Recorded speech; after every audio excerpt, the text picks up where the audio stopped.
असतील? कसे आहात सर्व? आशा करते मजेतच असाल. दिवाळी अगदी जवळ आली आहे, पण हे कामं तर काही संपतच नाही आहे. रोज काही ना काही कामं चालूच आहे. अजून फराळ पण बनवायचं आहे. आज मी विचार करते सुरुवात तरी करू फराळाला, कारण अजून काही सुरुवात केली नाही आहे. घरातलंच हे आवर ते आवर सारखं कंटिन्यू कामच चालू आहे. तर म्हटलं आज काहीतरी एखादी गोष्ट तरी बनवून टाकू, म्हणजे कमीत कमी सुरुवात तरी होईल. आणि एकदा सुरुवात झाली ना, मग आपोआप आपण एक एक एक एक करून बनवतो. आणि मला ना दिवसाला एकच पदार्थ बनवावा लागेल, कारण वेदला सांभाळून ना बाकी काहीच पॉसिबल होत नाही. तो जर झोपेतून उठला तर सर्व गोष्टी तशाच राहून जातात, आणि जे काही बनवते ते अर्धवट तसंच सोडावं लागतं. त्याच्यामुळे म्हटलं आत्तापासूनच चालू करू आपण, म्हणजे रोज दिवसाला एक एक एक एक पदार्थ जर बनवला ना, तर लक्ष्मीपूजनपर्यंत कसं आहे आपलं फराळ बनवून तयार होईल. इकडे ना मला वॉशिंग मशीन टप क्लीनलाही लावायची होती. मग त्यामुळे मी वॉशिंग मशीन टप क्लीनला लावली, कारण मला ब्लँकेट वगैरे पण धुवायचे होते. म्हणून म्हटलं पहिले मशीन पूर्ण क्लीन करून घेऊ, आणि ती व्यवस्थित टप क्लीन झाली ना, मग आपल्याला बाकीचे कपडे पण धुता येतील. मग टप क्लीनला लावायचीच होती, तर त्या अगोदर मी सर्व पाय पुसणं वगैरे सर्व पुसायचे कपडे धुवून घेतले, आणि नंतर मग मी ती टप क्लीनला लावली. लगेचच एका बाजूला वेदसाठी मुगदाळीची खिचडी बनवायला घेतली, कारण मशीन ना क्लीन होत होती. तर मशीन क्लीन होण्यासाठी साधारणतः 2 ते सव्वा 2 तास लागणार होते, आणि त्या 2 सव्वा 2 तासामध्ये मला असे बरेच कामं आवरून घ्यायचे होते. म्हणून म्हटलं पहिले खिचडी करते. आणि सकाळी त्याचं ठरलेलं आहे, सकाळी मी त्याला मुगदाळीची खिचडीच खाऊ घालते. मी बऱ्याच व्हिडिओमध्ये तुमच्यासोबत शेअर केलं आहे. तर पहिले म्हटलं त्याला मुगदाळीची खिचडी खाऊ घालू, म्हणजे एकदा त्याचं जेवण झालं ना की मग त्याला झोपायचं असेल तर झोपतो, किंवा मग जर खेळायचं असेल तर खेळतो, आणि मलाही माझे बाकीचे कामं आवरता येतात. ही जी मुगदाळीची खिचडी आहे ना, ही मी अगदी सोप्या पद्धतीने बनवते. आता वेद थोडंसं तिखट खातो, तर मी अगदी किंचित थोडीशी लाल मिरची त्यामध्ये ॲड करते, आणि तो आवडीने खाऊन पण घेतो. आतापासून बाळाला थोडी थोडी सवय लावली ना, तर बाळ खातं पण. आपण जितकं फिक्कं दिलं ना, तर त्याला सवय कळत नाही आणि चव लागत नाही, त्याच्यामुळं बाळ जास्त नाटकं करतं. त्याच्यामुळे मी थोडीशी किंचित खिचडीमध्ये मिरची टाकते, आणि तो आवडीने खातो. आम्ही काल दिवाळीचा किराणा भरायला गेलो होतो, तर मी ह्या वेळेस भाजके पोह्यांचा चिवडा बनवणार आहे. कारण दरवेळेस ते कुरमुऱ्यांचा चिवडा खूप कंटाळा येतो, आणि इतर वेळेस पण आपण करतोच. म्हणजे असं कधी झटपट वगैरे काही बनवायचं असेल तर आपण कुरमुऱ्यांचाच चिवडा करतो, किंवा मग असा भेळ म्हणता येईल किंवा भत्ता म्हणता येईल, तर तेच बनवतो आपण नेहमी. तर म्हटलं, आणि मला खरं म्हटलं ना, तर म्हणजे खरं सांगायला गेलं तर मला भाजके पोह्यांचा चिवडा आवडतो. हा खायला खूप भारी लागतो, इतका चवदार लागतो. थोडा जरी खाल्ला ना तरी मन असं एकदम भरून जातो तो चिवडा खाऊन. त्याच्यामुळे म्हटलं भाजके पोह्यांचा चिवडा करू. तर त्यासाठी 3 किलो भाजके पोह्यांचं पॅकेट आणले, 3 किलो घेतले मी. जास्त काही किराणा भरला नाही आम्ही, दिवाळीसाठी जेवढा लागेल तेवढाच भरला, कारण बाकी किराणा तर आम्ही आता 15-20 दिवस झाले असतील तेव्हाच भरला होता. त्यानंतर अर्धा किलो डाळ्या घेतल्या. आता ह्या मला चकलीसाठी पण कामात येतील आणि चिवड्यासाठी पण कामात येतील. आता बघू, मला तरी वाटतंय की अजून पावशेर एक डाळ्या लागतील मला. आता बघू, पहिले चिवडा वगैरे बनवला तर म्हणजे मला एक अंदाज येईल की किती उरल्या डाळ्या, त्या हिशोबाने मग चकलीच्या भाजणीची आणता येईल, किंवा मग पहिले चकलीची भाजणी बनवेल आणि नंतर मग चिवड्यासाठी परत आणता येईल, असं काहीतरी करता येईल. त्यानंतर शंकरपाळ्या आणि करंजीसाठी पिठी साखर. आता साखर पण वापरतो कोणी, पण मग ते शेवटी तेच साखर दळा वगैरे त्याच्यासाठी पिठी साखरच घेतली मी. आणि इथे मका पोहे चिवड्यामध्ये टाकायला. बाकी यात जास्त काही नाही आहे. हे दिवे घेतले. हे दिवे मी दर दिवाळीला घेते, आणि रांगोळी वगैरे काढली ना तर तिथे ठेवायला, म्हणजे तिथे जर ठेवले ना, रांगोळी भोवती ठेवले ना, खूप छान वाटतं, सुंदर वाटतं. मग हे दिवे घेतले. आता पहिले होते माझ्याकडे 5-6 दिवे, अजून एक पॅकेट घेतला. आणि याच्यामध्ये जास्त काही सामान नाही आहे, छोटा मोठा सामान आहे. जसं रवा घेतला आहे, लाडू बनवायचे त्याच्यासाठी रवा आणला आहे, आणि बाकी काही नाही. मग चिवडा मसाला वगैरे हे सर्व सामान आहे. मैदा आहे,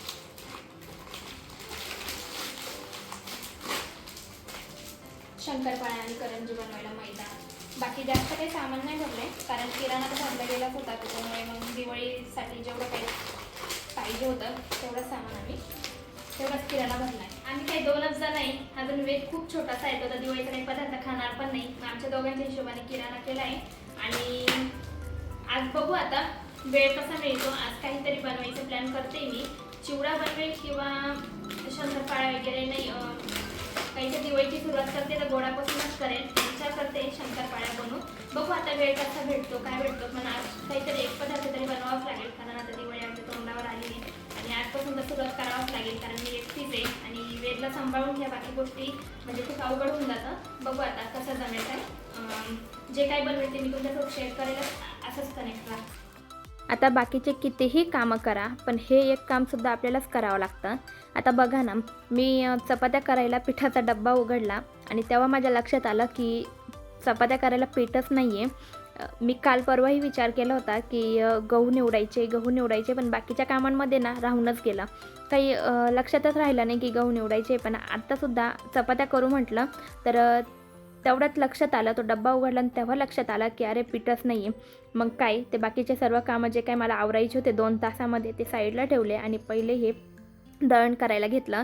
कारण हे काम जर मी आत्ता केलं नसतं ना, तर हे काम परत 2-3 दिवसावर लांबलं असतं. म्हणून म्हटलं, आणि परत मग जेवणामध्ये बनवायचं काय, रोज रोज भात तर काही खाऊ शकत नाही. म्हणून मग बाकीचे कामं साईडला ठेवले, पहिले दळण केलं.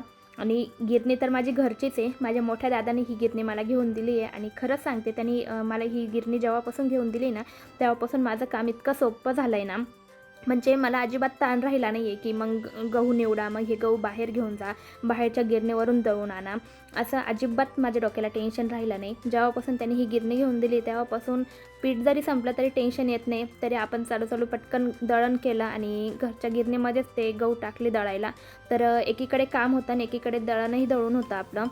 इतकं सोपं माझं हे काम झालेलं आहे.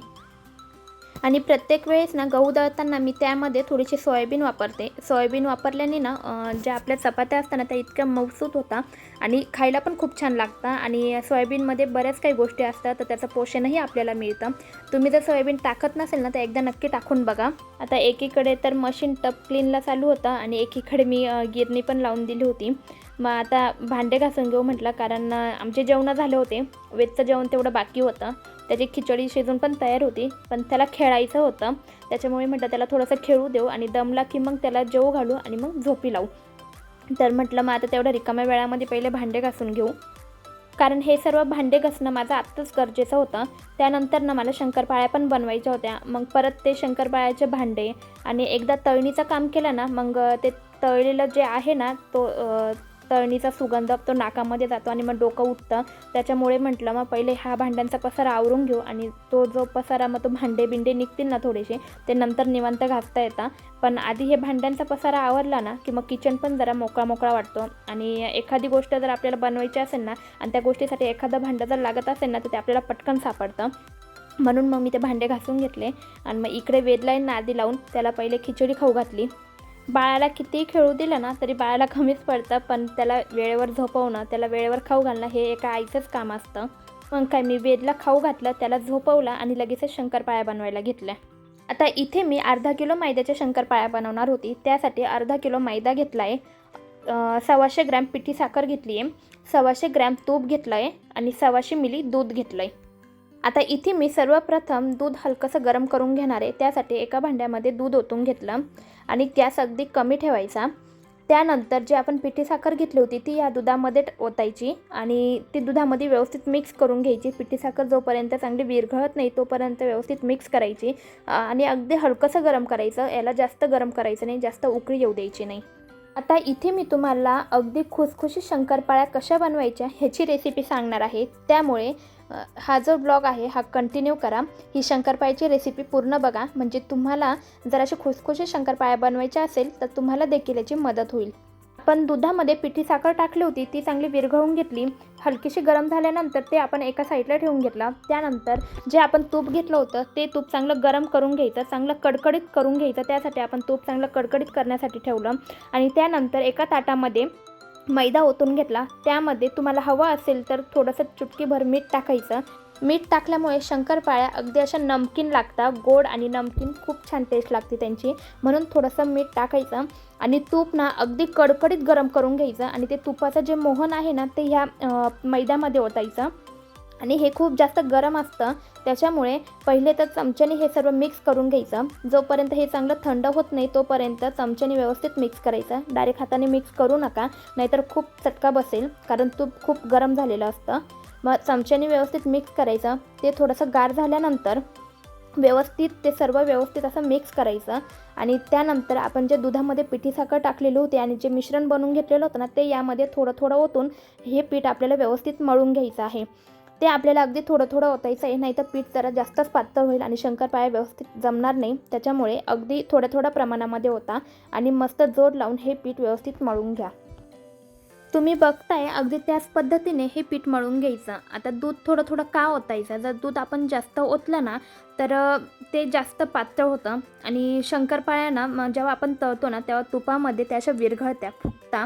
त्याच्यामुळे दूध अगदी कमी कमी ओतायचं. आणि हे बघा मी असे दोन्ही हाताने ज्या प्रकारे पीठ मळते ना अगदी त्याच प्रकारे हे पीठ मळून घ्यायचं. हे बघा पिठाचा उंडा अतिशय मस्त आणि छान असा मळून तयार झाला आहे. मग आता ते एक साईडला ठेवून घ्यायचं आणि इकडे शंकरपाळ्या तळण्यासाठी लगेचच एका कढईमध्ये तेल ओतून घ्यायचं. आता पहिले शंकरपाळ्या बनवायला घेण्या अगोदर तेल ओता कढईमध्ये, म्हणजे तेल एकीकडे गरम होईल आणि एकीकडे आपल्या शंकरपाळ्या पण बनवून होतील. आता एकीकडे तेल गरम होतं आहे तर एकीकडे आपण पिठाचा उंडा घ्यायचा आणि आपण ज्या प्रकारे चपाती लाटतो ना त्या प्रकारे, खूप पातळ नाही आणि खूप जाड नाही, मिडियम साईजमध्ये लाटायचा. आता हा जो मैदा आहे ना, मैदा लवकर एकजीव होत नाही, त्याच्यामुळे आपण कितीही लाटलं ना तर ते अशा प्रकारेच लाटलं जातं. पण काळजी करायचं काही काम नाही, कारण आपण लाटलं ना तर त्यानंतर जे बाकीच्या कडा आहे ना हे मी दाखवते त्याप्रमाणे चाकूने व्यवस्थित कट करून घ्यायचा आणि जो मधला चौकोन आहे ना त्या चौकोनामध्ये आपण शंकरपाळ्या कापून घेणार आहोत. आता शंकरपाळ्या करायच्या प्रत्येकाच्या पद्धती वेगवेगळ्या असतात. मी माझी पद्धत तुमच्यासोबत इथे शेअर करते. तर मी अगदी सरळ आणि सोप्या आकारामध्येच कापणार होते. कोणी कोणी थोड्याशा त्रिकोणी आकारामध्येही कापतं आणि त्यासुद्धा छान दिसतात, पण त्यांना थोड्याशा साईजला मोठ्या होतात. म्हणून म्हटलं आपण अगदी छोट्या छोट्याच करायच्या होत्या मला, तर मग मी नेहमीच अशा करते ना त्याचप्रमाणे इथे करत होती. तर हे बघा जे साईडच्या कडा होत्या ना त्या व्यवस्थित कट करून घेतल्या आणि मधल्या चौकोनाच्या शंकरपाळ्या अशा कापून घेतल्या. सर्व एकाच साईजमध्ये कापल्या गेल्या होत्या आणि खूप छान मस्त झाल्या होत्या. तुम्हाला मी दाखवली ते शंकरपाळ्याची जी लेयर आहे ती खूप जाड नाही आणि खूप पातळ नाही, अगदी मिडियम साईजमध्येच लाटल्या गेल्या होत्या, मिडियम साईजमध्ये कट झाल्या होत्या. आता शंकरपाळ्या तळताना घेतली जाणारी काळजी. शंकरपाळ्या तळताना कोणती काळजी घ्यायची, तर शंकरपाळ्या तळताना तेल जास्त कडकडीत गरम नको आणि तेल जास्त थंडही नको, तेल मीडियम गरम पाहिजे. शंकरपाळ्या तळताना गॅसचे फ्लेम जास्त हाय नको आणि जास्त कमीही नको, मीडियम फ्लेमवरच शंकरपाळ्या तळायच्या. तुम्ही बघू शकता इथे मी गॅसची फ्लेम मीडियम केलेली आहे आणि त्या मीडियम गॅसवरच आपल्याला शंकरपाळ्या तळून घ्यायच्या आहे. जास्त कडकडीत तेलामध्ये जर आपण शंकरपाळ्या तळल्या तर शंकरपाळ्या लवकर तळल्या जातात, पण शंकरपाळ्या आतून कच्च्याच राहतात. फक्त त्याचा शंकरपाळ्यांचा जो वरचा कलर आहे तो असा काळसर होतो, पण शंकरपाळ्या पूर्णपणे तळल्या जात नाही. त्यामुळे मीडियम गॅसवरच शंकरपाळ्या तळायच्या. तुम्ही बघू शकता मी ज्या पद्धतीने तळला आहे अगदी त्याच पद्धतीने तळायच्या, अगदी एकदम मीडियम कलरमध्ये. मी एवढ्या सर्व शंकरपाळ्या तळल्या पण एकसुद्धा शंकरपाळी तेलामध्ये विरघळली नाही, का तर आपलं प्रमाण एकदम परफेक्ट होतं. तर इथे मी तुम्हाला शंकरपाळी तोडून दाखवते. तर हे बघा शंकरपाळ्याला अगदी छान अशा लेअर आलेल्या आहे, अगदी लेअर टाईप शंकरपाळ्या बनवून तयार झाल्या आहे. आपण स्वीट्समधल्या शंकरपाळ्या खातो ना अगदी त्याच चवीच्या शंकरपाळ्या बनवून तयार होतात, का तर आपण प्रमाण अगदी परफेक्ट वापरलं आहे. तुम्हाला पण ह्या दिवाळीमध्ये जर शंकरपाळ्या बनवायच्या असतील ना तर ही रेसिपी एकदा नक्की ट्राय करा आणि मला कमेंट करूनसुद्धा सांगा की तुमची रेसिपी कशी झाली ते. आज मी ठरवलं होतं दिवाळीच्या पदार्थाला सुरुवात करू आणि कोणता तरी एक पदार्थ तरी आज आपण बनवू आणि ते मी आज केलं आहे. आज मी शंकरपाळ्यांपासून सुरुवात केली आणि माझ्या शंकरपाळ्या आज बनवून तयार झाल्या. आता उद्या बघू काय बनवू, अजून मी विचार नाही केला आहे. उद्या चालला आहे माझा विचार, चिवडा शेव काहीतरी दोघांपैकी एक करू किंवा वेळ भेटला तर दोघंही करू. त्यानंतर मग माझ्या शंकरपाळ्या बनवून झाल्या, बाकीचा पसारा आवरून घेतला आणि संध्याकाळी ना आमचं हे एक पार्सल आलं होतं. वेदच्या बड्डेसाठी आम्ही सायकल ऑर्डर केली होती त्याचा बड्डे गिफ्ट म्हणून, पण ती बरीच लेट झाली. 5 तारखेला येणार होती, त्याचा वाढदिवस 5 तारखेला होता. 5 तारखेलाच ती आम्हाला सायकल डिलिव्हर होणार होती. ती बरीच लेट झाली, 5-6 दिवस लेट झाली. मग काय आज आली, पण आम्ही जसा विचार केला होता ना तशी ती सायकल नाही आहे. बाळाला बसवल्यानंतर बाळाच्या कमरेला एक बेल्ट दिलेला असतो त्याला कवर करण्यासाठी, बाळ सायकलवरून पडू नये म्हणून, पण तो बेल्ट ना एवढा काही प्रॉपर नाही आहे. ते वेदला आम्ही बसवला आणि तो बेल्ट लावून बघितला तर तो बेल्ट खूप असा लूज होता. त्याच्यामुळे मग आम्ही विचार करतोय ती रिटर्न करू असं. आणि वेदना खूप मध्ये करत होता, खूप लुडबुड करत होता. त्याला असं बॉक्समध्ये बसून दिलं होतं मी. तो मलाही काही काम करू देत नव्हता, त्यांनाही काही काम करून देत नव्हता. म्हणून म्हटलं तू ह्या बॉक्समध्ये बस, त्यांचं काम झालं की मग मी तुला त्या बॉक्समधून बाहेर काढते. आणि तो पण मस्त एन्जॉय करत होता त्या बॉक्समध्ये बसून, त्याचं खेळायचं काम चालू होतं. पुढे वेद ह्या सायकलवर बसलाच आहे आणि त्यालाही खूप आनंद झाला सायकलवर बसून. पण ना आम्हाला पैशांच्या मानाने ही सायकल एवढी काही आवडली नाही, म्हणून विचार केला आहे ती रिटर्न करू आणि शॉपमधून घेऊन टाकू. तर तो मस्त एन्जॉय करत होता, त्यालाही आवडली. बघू आता शॉपमधून घ्यायचा विचार केला आहे तर घेऊ. तर अशी होती माझी आजची पूर्ण रुटीन. तुम्हाला माझा आजचा ब्लॉग कसा वाटला ते मला कमेंटमध्ये नक्की कळवा. शंकरपाळ्याची रेसिपी कशी वाटली ते मला कमेंटमध्ये नक्की कळवा.